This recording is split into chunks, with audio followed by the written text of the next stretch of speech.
All right, friends, welcome back in. Now, continuing along the tradition that we have here at Dan Beast Media, I'm going to bring you something that you're simply not going to get anywhere else, a perspective that only we can provide. Today, I have Kyle Loomis from the E2C Network here with us, and he's going to talk to me about these Auburn Tigers. Kyle, how are you?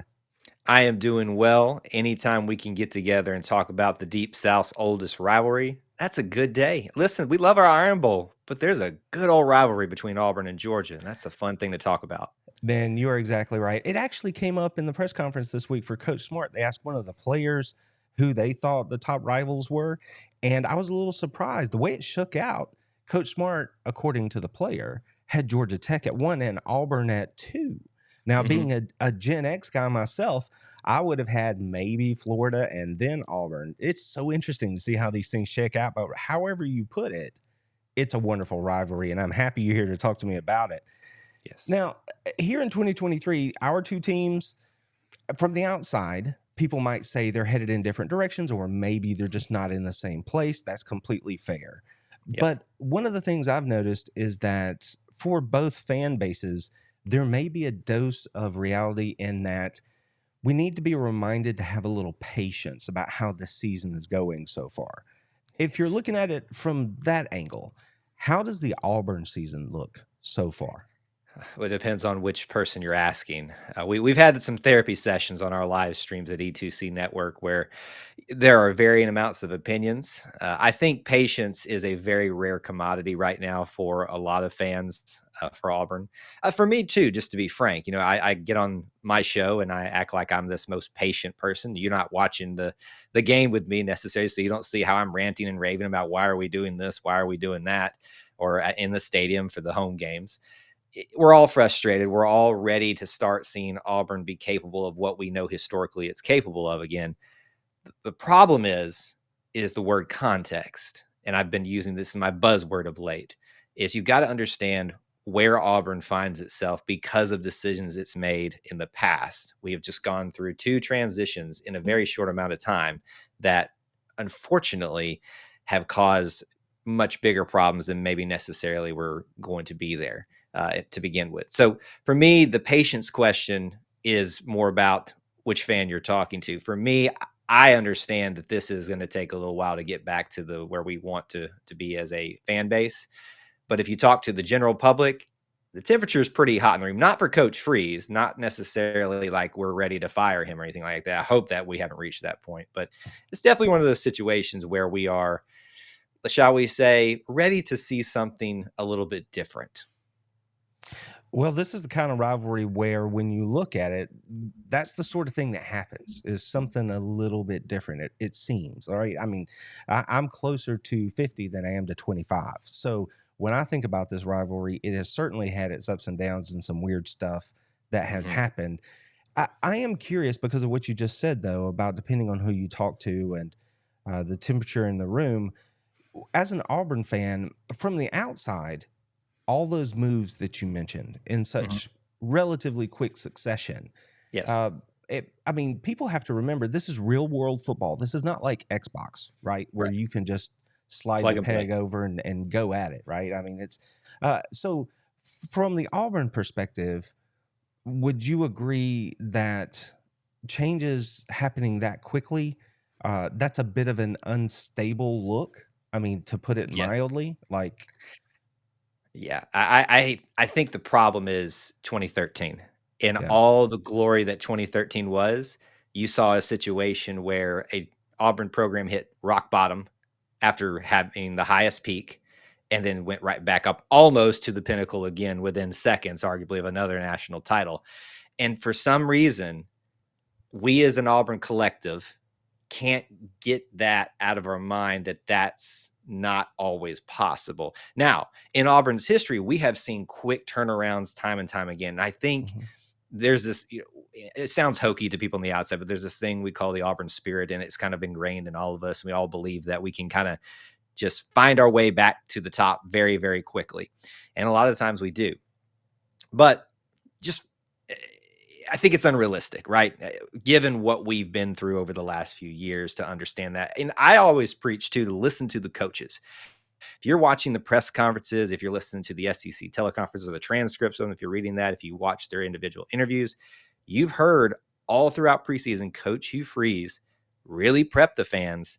Be patient. We don't know what we have, but obviously what I heard in that was a little veiled caution because of what he knew he was working with. The cupboard wasn't bare, but it's like you've got, I don't know if this is a good analogy or not. It's like you've got a Fiesta Ware set and then like the cheap little plastic set next to each other. You don't know which one you're going to pull out of the cupboard to use that day for whoever you've got coming over to eat. It's just one of these situations where if it all falls in line for Auburn this year, they could be pretty good. They got a lot of talent on this team, but in the same sense, it all has to kind of come together. The offensive line is a great example of this. Lots of great transfers brought in. Arguably, Hugh Freeze had one of the best, some would argue maybe the best transfer portal season, and a lot of those were offensive linemen. But for whatever reason, it hasn't gelled yet. That's the operative term. So, when you just look at this, I think it's a little bit unrealistic to expect such a quick turnaround. But in my Auburn heart, I kind of always hope and believe that it could turn around as quickly too. And here's the thing. I know I keep going on and on about this, but this season's just beginning. We are sadly a quarter of the way through. Yes. But only a quarter of the way through. One loss doesn't end your season. Now, Georgia may have a say in what Auburn's season, the trajectory of which this upcoming game. But Auburn folks just need to kind of sit back, enjoy this first year, take the lumps as they come, and be ready for some highs, because Auburn has shown you in the past that even when they're down, they can make things a little bit hairy for everybody else. Well, I sat in Nashville and listened to Coach Freeze at SEC Media Days. I was, literally feet from me. And he looked right in the camera and answered the question and said, listen, we have a better roster than we did. I truly believe that. Are we good enough to beat, name a team, Alabama, LSU, whoever he said at the time? He said, I honestly can't say that. We won't know until we go. So to your point, listening to the coaches, I mean, I echo that 100%, because I am one of those people who watches all the pressers.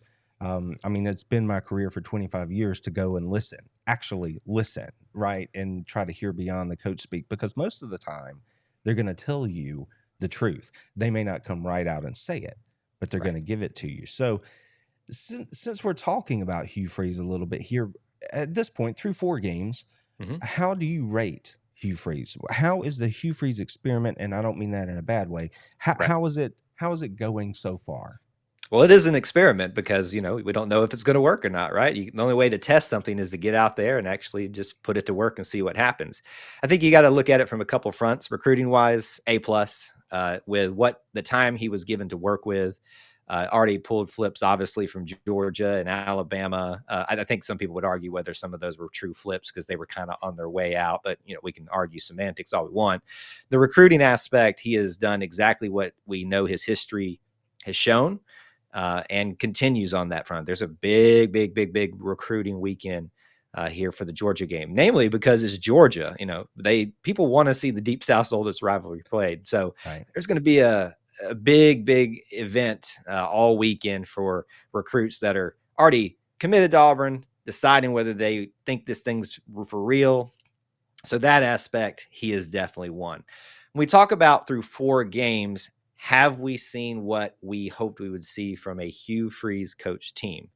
Meaning he's an offensive-minded guy, so you would expect maybe the offense would trend a little bit better in the first few games. We've seen kind of ups and downs on that. If you look at some of the non-conference games, Samford, UMass, you basically did exactly what you're supposed to do. California, I kind of threw out as a little bit of an anomaly because of the travel situation and how quickly that could have been a factor in a very young and very unstable foundation team right now. Yeah. Texas A&M really rocked us to the core because it was a sobering effect to know where we currently stand talent-wise as it's coalescing right now, but as an offense. And so I would say that right now it's barely meeting expectations in terms of offense when you can't even break 100 yards passing against Texas A&M, who I talked with an individual last week and said, our DBs are susceptible. And you guys showed last game that you can, so you should be able to do something. That's very, very discouraging. So I'll say in terms of on the field performance, barely passing right now. And then just kind of the intangibles. Hugh Freeze is a great fit in terms of what we know right now. We all know his past. We can sit here and go on and on about it, and everybody's going to point fingers or defend him or whatever you want. To me, I believe in, forgiveness because it's been given to me. And I think until someone gives you a reason to think otherwise, that you should obviously extend that same grace that I've been given. So for me, on that aspect, and matching culture, spirituality, if you want to go that route with a lot of what the fan base kind of aligns themselves with, he is a really great fit. So if you had to ask maybe like a grade right now, I'd say we're sitting in the B to B minus territory, just because the 4-game performance has not been what you would expect it to be. That he's in no way in trouble, and I don't even think that there's really a feeling of something's got to happen now. It's just one of those things that's sobering to realize what he has to work with and what he has to do to build this team back up, this program back up to where it belongs in the SEC, because it belongs amongst Georgia. It belongs amongst Alabama. And we can argue whether historically who's the better and all that, but those are the prominent names. Throw LSU in there too, maybe Tennessee if they can consistently keep their act together. Auburn belongs up there. So Hugh, right now, I say more than passing. Just we need to see a little bit of something just to kind of bring the feelings down a little bit. Well, I agree with you about where Auburn should be, right? I mean, and in some ways, you would think that pains me to say as a Georgia fan, but I mean, I have respect for Auburn, Right. just simply because of the history between the two schools and things like that, and because I've seen how it plays out on the field. Again, no team has like derailed Georgia's championship hopes more throughout history than the Auburn Tigers, and vice Yeah. versa. I Right. think you could probably make that statement too. So I have full respect for Auburn, and I want them to be good, because that's what makes the rivalry good. Yep. Now, earlier this year, I posted a video where I was talking about the warning spots for Georgia's schedule, because there's been so much talk about how Georgia started and the way the schedule is going to look, the first part of the season. And the first game that I pointed to was not the South Carolina game, but the Auburn game. And for obvious reasons, this is going to Mm-hmm. be this team's first road trip, which, should not have been the case, but it is. So they're bringing a new quarterback, a new OC, a lot of young players.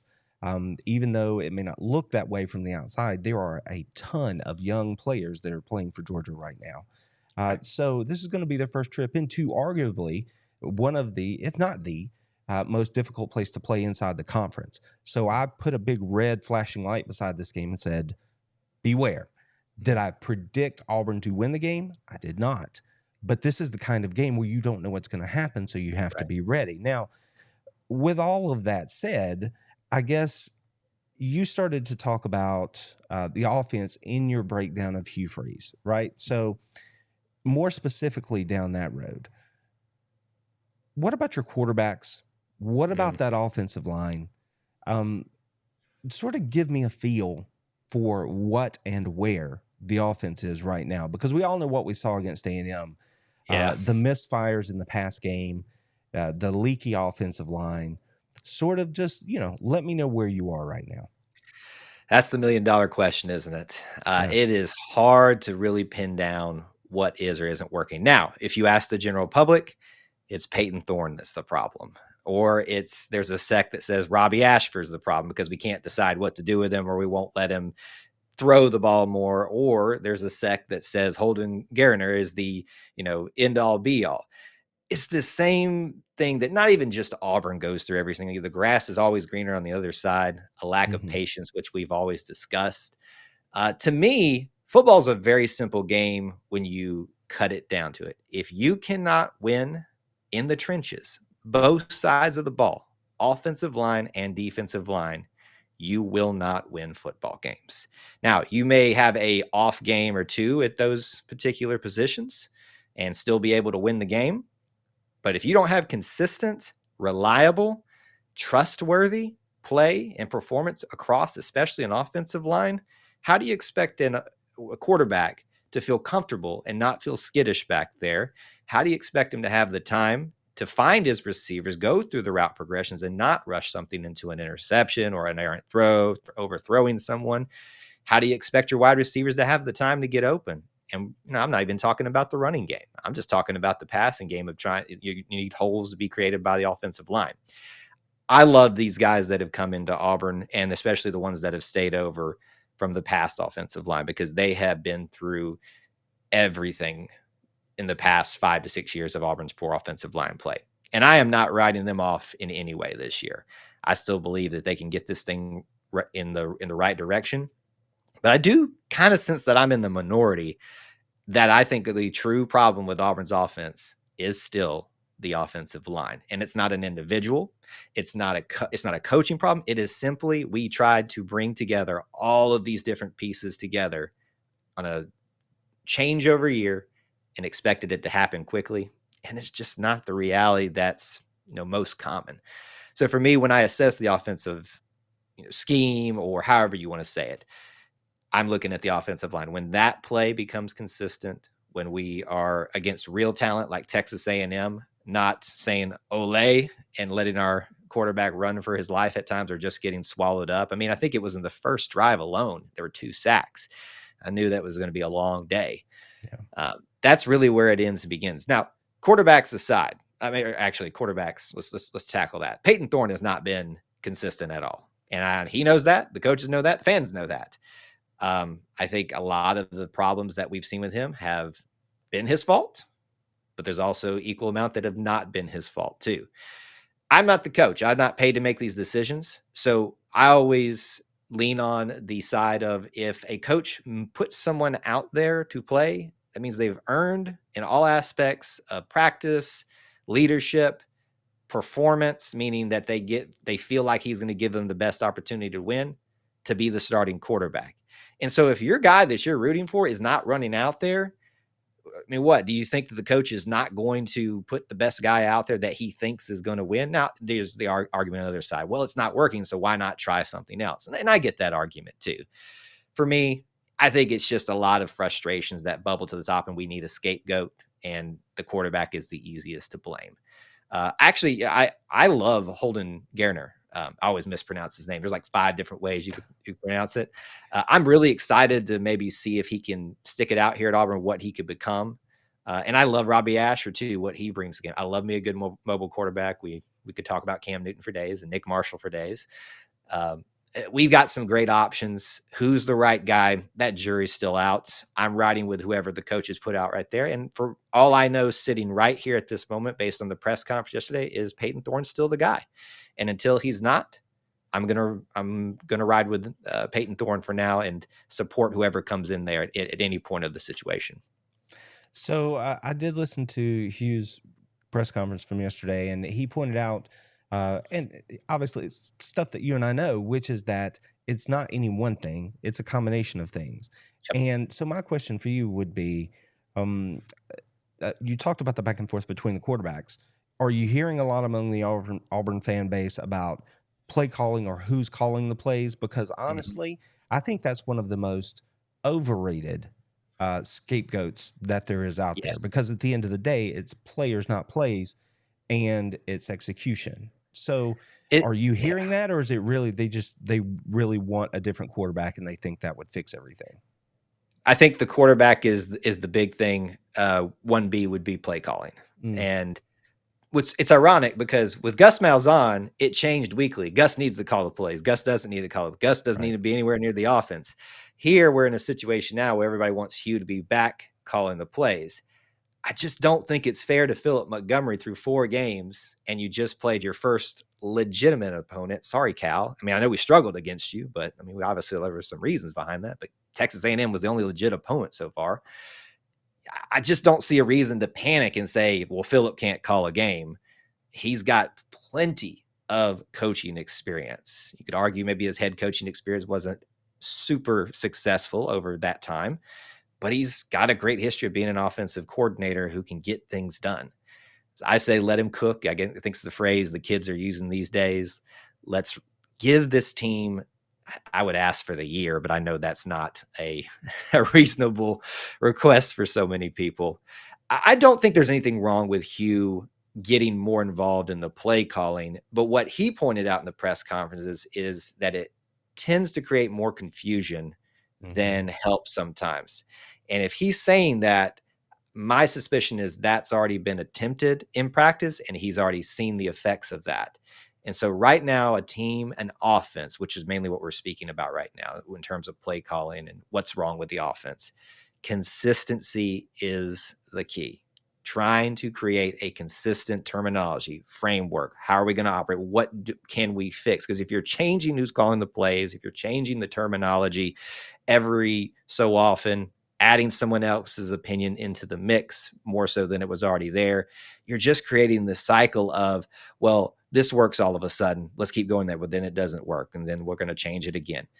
Consistency is really the big thing I think this team, this offense needs right now. So if he wants to call the plays and he thinks that's what's going to get us over this hump right now in this part of the season, I'm all for it. But to me, what I read into what he's saying, I think it's time for, again, I'm going to use the phrase patience. Yeah. Yeah. Well, I mean, I agree with you that you have to have that philosophy. Who are you? You got to figure that out and live by it. So let's flip over to the defense real quick. Now, is this defense any good, or is it a product of who you've played so far? That's a good question. Because I watched 2 games so far from Auburn. I watched the Cal game because I'm a late night college football maniac, and I watched the Texas A&M game as much as I could around my day job. So because I'm watching, a handful of other games also. But I am curious. I can't make heads or tails of it. I can't come down solidly. What would you say? I'm actually surprised that we're talking about the defense being Auburn's strongest part of its game right now. Not that I thought we were going to fall off a cliff. Auburn traditionally is a great defensive team. Gone are the days of Kevin Steele when he was here, just putting out dominant defenses that were never supported by offenses. The defense, kind of backslid a little bit over the last 2 years. You can kind of understand that now when you look back at the tumultuousness that was the Brian Harsin era. And the defensive coordinator in and out switched there. But Ron Roberts, again, like Philip Montgomery, great history, can do a lot of things on defense. I just wasn't as familiar with him, and so I didn't know what to anticipate for him. Here's what I knew about our defense. The defensive back unit was stout. Veterans galore, young talent galore. Didn't know what that young talent was going to look like. Some of it looks pretty good, to be honest with you, by necessity because of some injuries that have happened, some serious and some just, typical nicks and banged up, which presented more playing opportunities. You asked the question, though, is it more about who we played, and is that really what's made us look better than we expected on defense? It's a good question. To me, that Texas A&M score is very deceptive, 27-10. To me, that game really was more of a 20-10 game. I think the ending of it felt a lot like some of the desperation ends of games that we've had over the last 2 years where the air just was literally let out. Not to say that Texas A&M is an world-beating offense, but they're no slouch. They got Bobby Petrino, who's a great offensive mind, and I think there's something to that. They kind of kept them in check for a lot of the game. To me, I think the defense is legit. Now, how long can they maintain that level of play without any support from the offense is a bigger question. But the strength really is the defensive back group, pretty much across the board. You got names like Nehemiah Pritchett, Zion Puckett. Some of those have been injured and I think are still now kind of working through some injuries based off the last game. Young names like Kayan Lee. DJ James is another veteran that's been here for quite some time.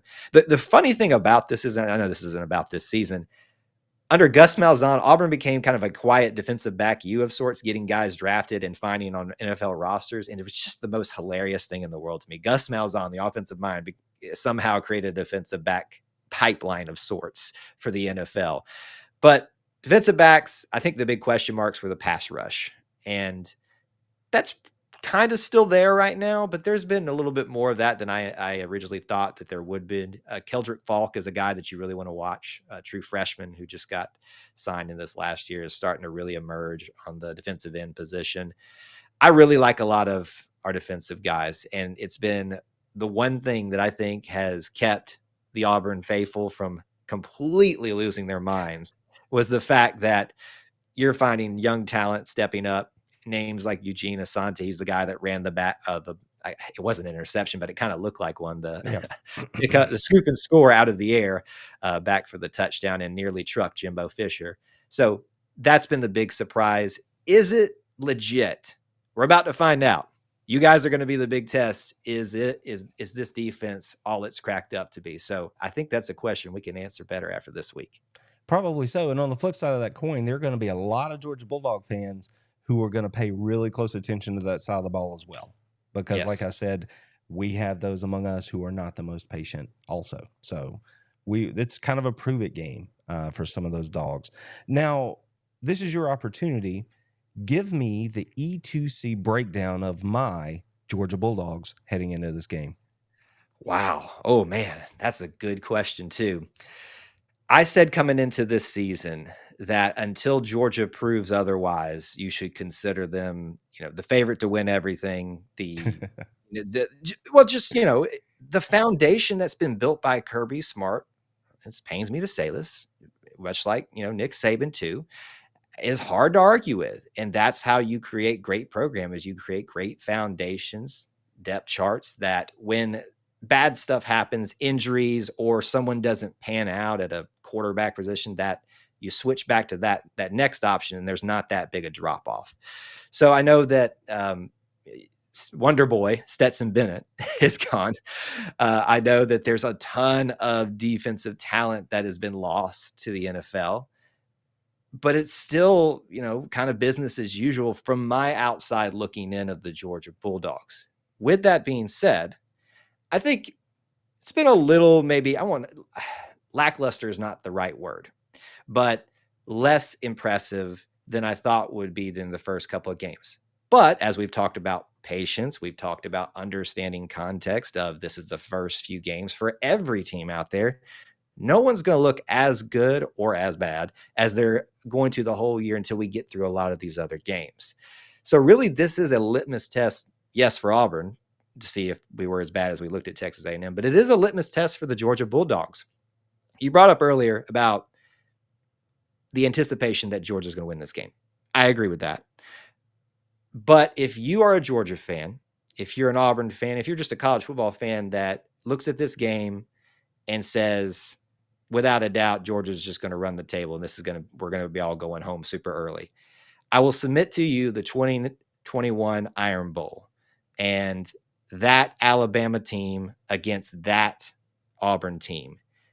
That Auburn team had no business being seconds away from knocking off Bryce Young and that talented team. If you don't think magic happens in Jordan-Hare Stadium, I will submit to you also the miracle, the prayer in Jordan-Hare. Right. Crazy stuff happens, man. Auburn's got talent. That is clear.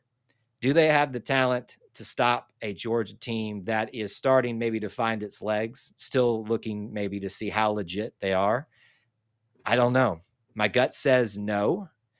I'm kind of leaning a little bit less secure of a close game than I thought it was going to be at the start of the season. Carson Beck, I think, has proven to be a very capable quarterback from my perspective outside looking in. And I think if you've got a great foundation on your other positions, especially offensively, even if he's not the most, even if he's not Stetson Bennett, that makes up for a lot of those deficiencies. The talent alone is what scares me that Georgia has. And I think that's the biggest scary thing. I'm blanking on his name right now. The tight end, help me. Brock Bowers. Brock Bowers. My gosh. That's going to be a real test for this defensive back group. And I will be intrigued to see if they can stop him and the connection that's being built between him and Carson Beck. So right now, I'm kind of looking at maybe a slow build in this game. Eventually, Georgia pulls away for, I won't call it a super comfortable win, but, in the double digits. But I do think that it's going to be one of those situations where the Tiger fans are a little bit mad and make it a little bit tough for the Georgia Bulldogs. And as you said, you marked it on your calendar as something that might be a little bit of something to pay attention to. Yeah. It's gonna be a little bit tough, I think, for the first get go of this game for the Georgia Bulldogs. It would not surprise me. You kind of actually wandered down the road here. I was going to ask you, how does it Okay. look, right? Like, Yeah. how does it look? How does the game look if it's going to be a tight game? I wouldn't be surprised if I looked up at the half and there's not some huge separation. Now, as a Georgia fan, I would love to see them come out and jump on them early, force a turnover, but I just wouldn't be shocked. I mean, what was it, 2017? I think they rolled in as a number one team. Yep. And then they, of course, got the rematch and took care of that. But then there's, like you said, the prayer of Jordan Hare. There's just all kinds of crazy stuff that goes down over there. So if you have anything else to add to that about how do we get Yeah. there? How is it tight? What does it look like from an Auburn perspective to make it that challenging game for the Dogs? Starts with turnovers, and Auburn's done that very well over the first couple games. In the last season where they struggled to create any turnovers, Jalen Simpson finally didn't have a game with an interception or safety. He's got three total, I believe, at this point, and didn't get one in his last game. I think that's going to be really the key right there, is creating turnovers, more opportunities for an Auburn offense that needs to find its footing, and much easier to do that at home. So if Auburn can get an interception here, create a fumble recovery there, my gut tells me it's going to need to be 3 turnovers to really make the biggest difference. But if we can get, 2 there, that really makes something interesting. The biggest thing too is for special teams wise. Alec McPherson's not been tested a whole lot for the first time against Texas A&M and knocked down a pretty long field goal. We know he's got quite a leg. I see opportunities with the Georgia defense that's maybe might give up a few explosive plays here or there, but maybe not the actual touchdown explosive play. So Auburn would get into field goal range, and we're going to need him to knock down the points when we get the opportunity to do so. Really, it's just Auburn has to create more opportunities. They have to eliminate empty possessions and not lose the field position battle. If we get into the situation where we continue to push back, and our punter Oscar Chapman is closer and closer to the back of the end zone, Carson Beck and Brock Bowers and the rest of your talent on offense are just going to find an easy way into either the end zone or to easy points for a field goal. So to me, turnovers, field of position, the battle of field position, and things along those lines that are going to, special teams would be probably the biggest things right now, because we just don't know what this offense and this quarterback play is going to look like. History would tell you that Peyton Thorne runs out there, he looks a lot more comfortable in Jordan Hare, and he's got a history of being a pretty decent quarterback. So that might be something that makes you a little bit more encouraged. But that's kind of what I would say I'm leaning on to give me hope that this doesn't become a runaway, and this is a pretty interesting matchup. Do I believe that Auburn has the full capability to win this game? Yes. Do I think they will? That's a big question. It's a harder question to answer, but my gut says no. Oh, well, the good thing about this game, and believe me when I tell you that in my household, there is only one game that rivals this game on the schedule every year. And for me, it's Florida. For Mrs. Beast, it is Auburn, and it is always Auburn. So this one's going to be uninterrupted viewing for us come Saturday. Kyle, thank you so much for taking time to be here with me. If you will take a second, let everyone know where they can find you. Easiest thing that you can do is just type in E2C Network, the letter E, the number 2, the letter C Network. Pretty much everywhere. I will shamedly say I'm on the TikToks and doing things over there too, just trying every little thing these days. YouTube is the big kind of hub for us. If you'll find us over there, we talk Auburn football, obviously, all the Auburn sports, but what we preach here is about having the whole Auburn experience. And so we'll talk about anything, literally, the fun way we say it, if it's orange and blue, it is what we do. And I have pushed every bounds of what that means. If you liked a season of The Bachelor, where there was an Auburn contestant in it, we did a mini series about it. And I not regrettably, I kind of, blush a little bit when I say that. I'm like, oh my gosh, we went there with that. But the point of that is you can find basically whatever you need in the Auburn experience at E2C Network on social media, YouTube, podcasts. We got it all for you. So there you have it, dogs. Anytime you need to keep that rivalry stoked with those Auburn Tigers, you can do it year round. Just look up Kyle. He's got you covered. Kyle, thank you so much for coming on with me. I really appreciate it. As always. Really looking forward to this. Oh, go Dogs. War Eagle. So how about them fucking dogs? That's what I told them.